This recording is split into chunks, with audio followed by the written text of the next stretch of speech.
તો મહીસાગરના સંતરામપુરના બટકવાડામાં news કેપિટલની team દ્વારા મતદારોનો મિજાજ જાણવા પ્રયાસ કરાયો। આ તરફ રાજસ્થાનની સરહદે આવેલા આ વિસ્તારની અંદર આઝાદી બાદથી પંચાયત સ્તરે કોંગ્રેસનું શાસન રહ્યું છે, ત્યારે સ્થાનિકો હવે પરિવર્તન પણ ઈચ્છી રહ્યા છે। આઝાદીના વર્ષો બાદ પણ આ ડુંગરાળ વિસ્તારની અંદર રોડ, રસ્તા અને પીવાના પાણીની વિકટ સમસ્યા છે। વિકાસની વાતો માત્ર ને માત્ર કાગળ પર જ રહી છે અને આદિવાસી સમાજના લોકો આજે પણ પીવાના પાણી માટે બોર તેમજ હેન્ડપંપ પર નિર્ભર છે। કોંગ્રેસ દ્વારા વિકાસના કામો ન થતા અને જે પ્રશ્નો છે પ્રજાના તે સાંભળવામાં ન આવતા ગ્રામજનોમાં ભારે નારાજગી છે। બટકવાડા જિલ્લા પંચાયતની અંદર આ વખતે ભાજપનો ભગવો લહેરાવા પ્રજા આતુર છે અને આવનારા ઉમેદવાર પાસે સ્થાનિકો હવે માત્ર પાયાની સુવિધાઓ અને વિકાસની અપેક્ષા રાખી રહ્યા છે। સ્થાનિક સ્વરાજની ચૂંટણીના પડઘમ વાગી ચૂક્યા છે, ત્યારે ન્યૂઝ કેપિટલની ટીમ મહીસાગર જિલ્લાના સંતરામપુર તાલુકામાં આવેલા બટકવાડા જિલ્લા પંચાયત સીટમાં પહોંચી છે।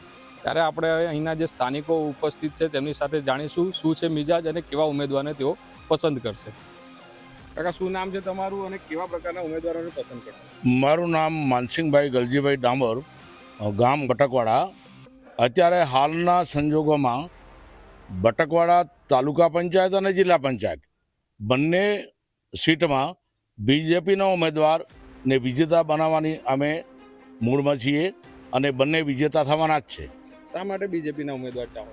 બીજેપીના કામ કરે છે, એવો કામ કરે છે અને સારા વ્યક્તિ છે, જેથી તેમને જીતાડવાના છે। તો આમનું કેવું છે બીજેપીના વ્યક્તિઓને ઉતાર, તમારું શું કેવું છે? અમારે આટલા વર્ષોથી કોંગ્રેસની પક્ષ ચાલતો હતો અહીંયા, પણ અમારો કોઈ કામ કે વિકાસ કરેલ નથી, એટલે અમારે પરિવર્તનની રાહ જોઈને બેઠા છીએ।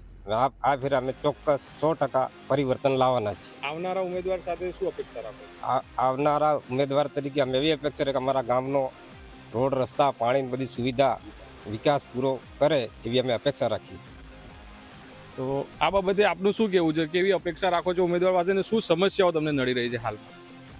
સમસ્યાઓ કે પાણીની એક તો સુવિધા, સરદાર આવાસના મકાનો જે કાચા છે હજી સુધી, અને હજી સુધી કોઈ એમનો લાભ મળ્યો નથી, એવી અમારી સમસ્યાઓ છે।